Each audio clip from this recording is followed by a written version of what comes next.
এই বাবু শোনো না। বলো পাগলি। সবসময় আমাকে এইভাবে আদর করবে তো কলিজা? আমার জান পাখিটাকে আমি কতটা ভালোবাসি তুমি জানো পাগলিটা?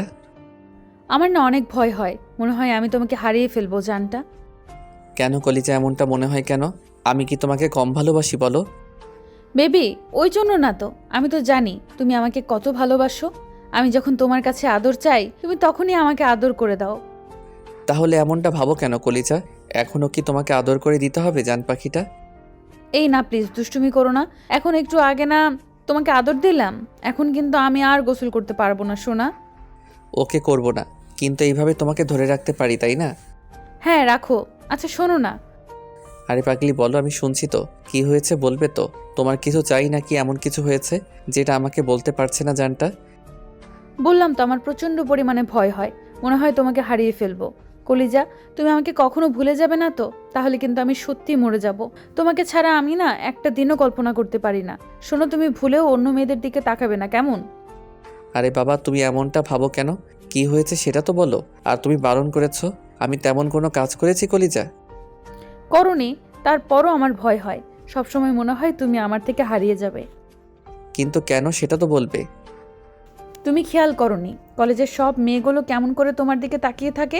তার উপর কলেজের ম্যাডামগুলো পর্যন্ত তোমাকে পছন্দ করে। সেদিন বিয়ে বাড়িতে যখন দেখলাম মেয়েগুলো হা করে তোমার দিকে তাকিয়ে আছে, আমার খুব রাগ হচ্ছিল জানো।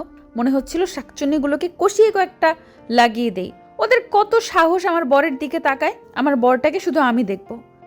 হয়তো আমি বাজে দেখতে, বাজে বলে এভাবে তাকিয়ে থাকে। আরে বাবা না, তুমি বাজে দেখতে হবে কেন?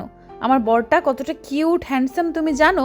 এখনো যদি তুমি বলো তোমার বিয়ে হয়নি, তুমি সিঙ্গেল, তাহলে যে কোনো মেয়ে তোমার সাথে রিলেশনে যেতে রাজি।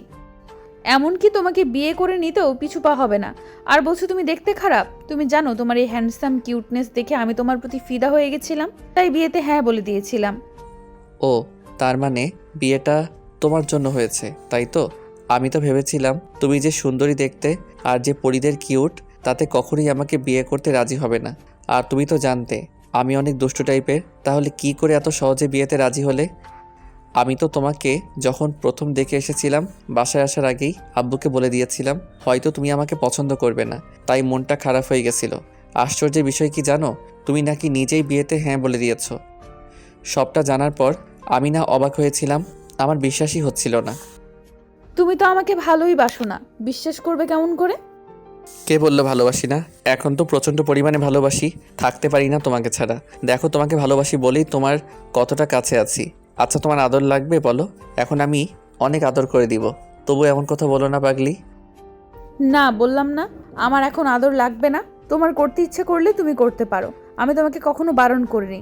আচ্ছা শোনো না, তুমি যদি আমাকে ভালোবাসতে না, তাহলে সামান্য বিষয়টা তুমি বুঝতে পারতে, জানো তো। সামান্য বিষয় মানে? কি বিষয় কলিজা, একটু বলবে আমাকে? আমি না তোমার কথার আগাগোড়া কিছুই বুঝতে পারছি না। আরে বাবা, তুমি কেন বুঝতে চাইছো না? আমি শুধু সেদিনই তোমাকে প্রথম দেখিনি, তোমাকে আরো আগেও দেখেছিলাম। আর সেদিন তোমাকে প্রথমবার দেখে আমার ভালো লেগে গেছিল, তাই তোমার খোঁজ খবর নিয়ে তারপর তোমার পেছনে আমার কয়েকজন লোক লাগিয়ে রেখেছিলাম। বোঝার চেষ্টা করেছিলাম যে তুমি কারোর সাথে রিলেশনে আছো কি না। যখন জানতে পারলাম তুমি একটু দুষ্টু টাইপের বলে তোমার সাথে কেউ রিলেশন করে বেশি দিন টিকিয়ে রাখতে পারে না, তখন আমার বেশি হাসি পেয়েছিল। ভেবেছিলাম তোমাকে লাইফ পার্টনার করে নিব। তার আগেই অনেক বেশি ভালোবেসে ফেলেছিলাম, এত বেশি ভালোবেসেছিলাম যে তোমাকে একটা দিন না দেখে থাকতে পারতাম না। ওই জন্যই তো আমার পুরো ঘর ভর্তি শুধু তোমার ছবি ছিল জানো। রাতে ঘুমাতে যেতাম তোমার ছবিটা দেখে, আর সকালে উঠেও তাই করতাম। তাহলে তুমি আমাকে কেমন ভালোবাসলে বলো, সেটা বুঝতেই পারলে না। কি বলো? আমি আর কিছুই জানি না। আর তুমি আমাকে একটাবার বলতে পারোনি যে আমার পাগলিটা আমাকে এত ভালোবাসে, সে আমাকে বিয়ের আগে থেকে ফলো করে। আমি যদি অন্য কাউকে ভালোবেসে ফেলতাম তাহলে কি হতো পাগলি? আমার বিশ্বাস ছিল এমনটা কখনোই হবে না, কারণ আমি জানতাম তুমি একটু দুষ্টু, তাই মেয়েরা তোমার সাথে রিলেশন টিকিয়ে রাখতে পারে না। আর আমি ছিলাম কি করতে? আমি তো সব সময় তোমাকে ফলো করতাম।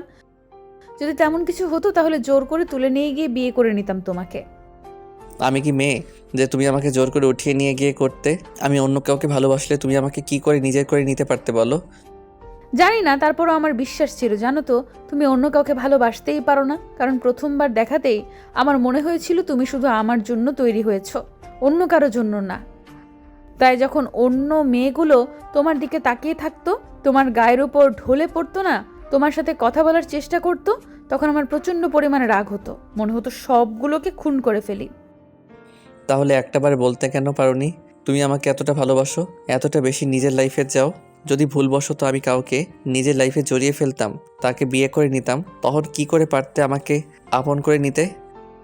আমি তো বললাম আমার বিশ্বাস ছিল এমনটা হবে না, তাই আব্বুকে আগেই বলে রেখেছিলাম আমি একটা ছেলেকে পছন্দ করি। আব্বু খোঁজ খবর নিয়ে যখন জানতে পারে তুমি ছেলে হিসেবে খারাপ না, আর তোমার আব্বু অনেক একজন সম্মানীয় লোক, তখন আব্বু কোনো বারণ করেনি আর আমাকেও কিছু বলেনি, উল্টো তোমার আব্বুর সাথে যোগাযোগ করে। তখন আমি জানতে পারলাম তোমার আব্বুর সাথে আমার আব্বুর বিজনেসের ক্ষেত্রে বেশ কয়েকবার কথা হয়েছে। আব্বু তোমার আব্বুর সাথে কথা বলে বিষয়টা খুব তাড়াতাড়ি ঠিক করে ফেলে। কিন্তু তুমি জানতে না যে আমাদের দিক থেকে সম্পর্কের বিষয়টা আগে এনেছিল। তোমাকে আমি বলতে বারণ করেছিলাম আর আঙ্কেলকে বলেছিলাম তোমাকে যেন কিছু না বলে। তাই আঙ্কেলও তোমার বিয়ের জন্য আমাকে দেখাতে এনেছিল।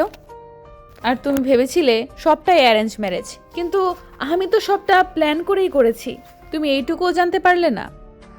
জান, তুমি দেখতে যতটা সহজ সরল আর শান্ত, তার থেকে অনেক বেশি চালাক আছো জানো। চালাক আছে কিনা জানি না, তোমাকে পাওয়ার জন্য এইটুকু প্ল্যান আমাকে করতেই হয়েছে। এতে তুমি আমাকে যাই বলো। তাহলে তুমি ভয় কেন পাও কলিজা? তুমি যখন আমাকে এত ভালোবাসো, তারপর আবার এখন বিয়ের পর থেকে আমি তোমাকে ভালোবাসতে শুরু করেছি। তুমি তো জানো আমি কাউকে ভালোবাসতাম না, তাই তোমার মায়ায় খুব সহজে আটকে পড়েছিলাম। আর এত তাড়াতাড়ি তোমাকে নিজের থেকেও বেশি ভালোবেসে ফেলেছি। বুঝতে পেরেছি বিয়ের পরও কাউকে ভালোবাসা যায়। তাহলে তুমি ভয় কেন পাও? আমি তো বলছি আমি কখনো তোমাকে কষ্ট দিব না। আর এখন তো আমি তোমার বর, তাহলে আমি তোমাকে কি করে ছেড়ে যাব? এসব কথা তুমি কেন ভাবো পাগলি? ওই বললাম, শাকচুন্নিগুলো যখন তোমার দিকে তাকিয়ে থাকে তখন আমার বেশ ভয় লাগে। মনে হয় ওরা তোমার দিকে নজর দিলে আমি তোমাকে হারিয়ে ফেলবো। তাহলে কি ওরা তোমার বরের দিকে তাকাবে না, নাকি ওরা চোখে চশমা পরে থাকবে বলো? আমি অত কিছু জানি না। আমারে কিউট বরটার দিকে কেউ তাকাবে না, না হলে আমি সবাইকে খুন করে ফেলবো। তুমি ওদের বলে দিবে ওরা যেন ভুলেও আমার কলিজার দিকে না তাকায়, তাহলে কিন্তু আমি সত্যি উল্টাপাল্টা কিছু করে ফেলবো। জান, তোমাকে নিয়ে তো আর পারা গেল না। তাহলে তো মেয়েদের মতো আমাকেই বোরকা পরে বের হতে হবে, যেন কেউ আমার দিকে তাকাতে না পারে। আমি অত কিছু জানি না, আমার না খুব ভয় হয়। আর তুমি বলো, আমার কষ্ট হলে তোমার কষ্ট হবে না? কলেজে তুমি প্লিজ একটু মেয়েদের থেকে দূরে থাকবে আর ওদের সাথে কথা বলবে না, কেমন? কিন্তু অফিসে তো আমাকে অনেক মেয়েদের সাথে কাজ করতে হয়, সেখানে আমাকে কথা বলতে হয়, তাই না? আর তুমি তো জানো এখন আমি অফিসের এমডি, তাহলে সেখানে আমি কথা না বলে কাজগুলো করব কিভাবে জানটা? আমি এত কিছু জানি না, তুমি ওই মেয়েগুলোর থেকে দূরে থাকবে, তাহলে আমার ভয়টা কেটে যাবে। আরে বাবা, আমি তো তোমাকে ভালোবাসি, তাই না বলো? তাহলে তোমার ভয় লাগবে কেন? আমি না জীবনে কখনো কাউকে ভালোবাসিনি।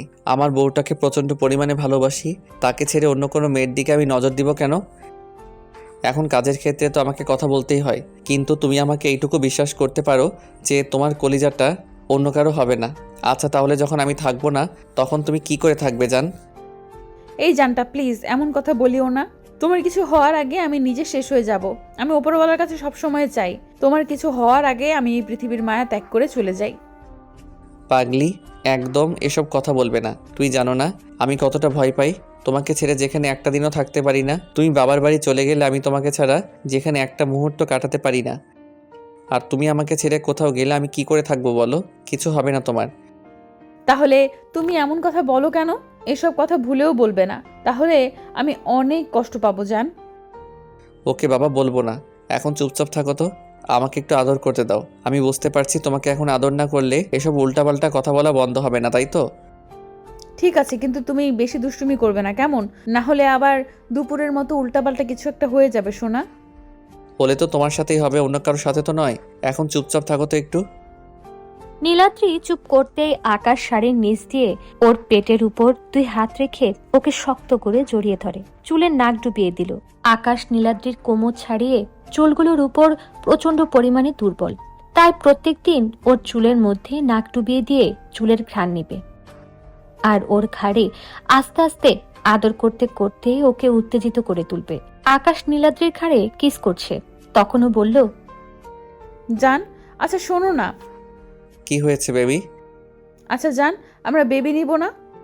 নিব তো অবশ্যই নিব, অনেকগুলো ভেবে নিব কলিজা। কবে নিব তাহলে?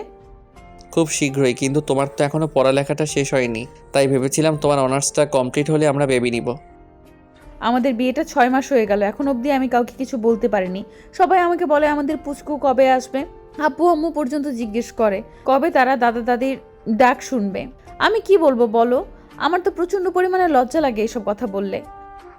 কেন তুমি ওদের বলতে পারোনি খুব শীঘ্রই হবে? আর এত লজ্জা পেলে যখন বেবিটা নিতে যাবে তখন কি করে হবে সোনা?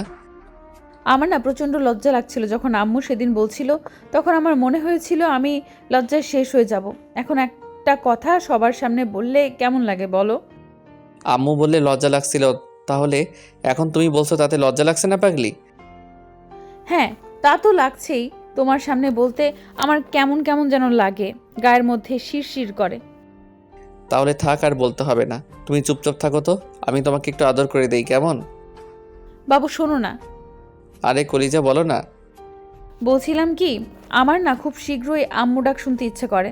আমার প্রত্যেকটা বান্ধবীর একটা করে বেবি আছে, পুচকুগুলো ওদের কত সুন্দর করে আম্মু বলে ডাকে। তুমি দিবে আমাকে একটা বেবি? আমার খুব ইচ্ছা আম্মু ডাক শোনার। বেবি নিতে গেলে তো অনেক কষ্ট করতে হয়, আর একটা বছর দেরি করতে হবে।